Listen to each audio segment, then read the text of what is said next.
આજે 4 નવેમ્બર થઈ. આજના દિવસે immigration level plans IRCC announce કરવાની છે. હવે there R lot of messages what we are getting કે સર આમાં શું થવાનું છે આગળ, કેવી રીતે આગળ થશે. આઈ એમ વેરી ટેન્સ કે મારું PR કેવી રીતે થશે.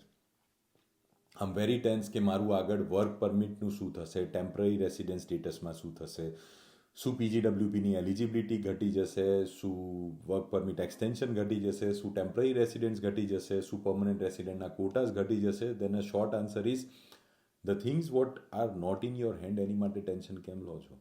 આઈ વુડ સે જ્યાં તમને કોઈ ના પાડે ને કે હવે તમારી માટે ડિફિકલ્ટ થઈ ગયું છે કેનેડામાં રહેવું, હવે તમારી માટે ડિફિકલ્ટ છે સ્ટેટસ મેન્ટેન કરવું, હવે તમારી માટે ડિફિકલ્ટ છે PRમાં ઇમિગ્રેશનનું ઇમિગ્રેશન સ્ટેટસ લેવું કે PRનું સ્ટેટસ લેવું, ત્યારથી મારું કામ ચાલુ થાય છે. સો જ્યાં ના સાંભળી ત્યાંથી મારી શરૂઆત કરવાની. હવે there are 3 streams which are expected to come. One is leadership કે જેની અંદર સિનિયર મેનેજર્સને એ લોકો લેવાના છે 2026માં. બીજું જે છે that is research and innovation. Scientist અને રિસર્ચર્સ આની અંદર એ લોકો લેશે. સાયન્ટિસ્ટ એન્ડ રિસર્ચર્સની એક્સક્લુઝિવ રિક્વાયરમેન્ટ છે અત્યારે. ત્રીજું જે છે that is national security and defence.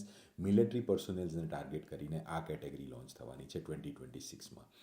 બીજી વસ્તુ, 6 મહિનાનું જે કેટેગરી બેઝ એક્સપિરિયન્સ હતો એ હવે 1 વર્ષ થઈ જશે. Like earlier there was a requirement કે you need 6 months of continuous experience. Now it's going to be 1 year experience from 2026.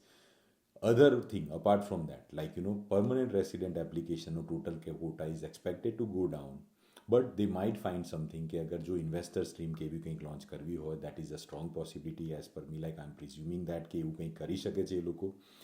Plus જે ટેમ્પરરી રેસિડેન્ટ છે એમના કોટાઝ હજુ એ લોકો રિડ્યુસ કરશે. PRનો કોટા તો 1% કરવાનો પ્લાનિંગ છે જ, ઓર લેસ દેન 1% કરશે of the total number of population in Canada. But temporary રેસિડેન્ટના કોટાસ પણ રિડ્યુસ થવાના છે. There might be consequences over it કે તમે ફ્યુચરમાં જ્યારે તમારું LMIA પ્રોસેસ કરો કે તમારો વર્ક પરમિટ પ્રોસેસ કરતા હો ત્યારે એના લીધે કોમ્પ્લેક્સિટીઝ આવી શકે છે. થોડા કોમ્પ્લેક્સ સિચ્યુએશન થવાના chances are predominantly high. But tension કરવાની કોઈ જરૂર નથી. See the things which are not in our hands એની માટે ટેન્શન કરીને કોઈ જ ફાયદો નથી થવાનો.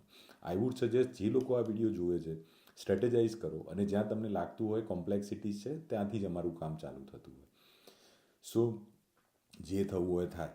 રાઈટ, આપણે ગુજરાતીનું એક જ હોય, જે થવું હોય થાય, જોઈ લઈશું, દેખા જાયગા. Right, that is the way we are build, that is the way we deal with situations. So don't worry, don't take much stress about it and just stay tune. થોડાક ટાઈમમાં અનાઉન્સમેન્ટ થશે.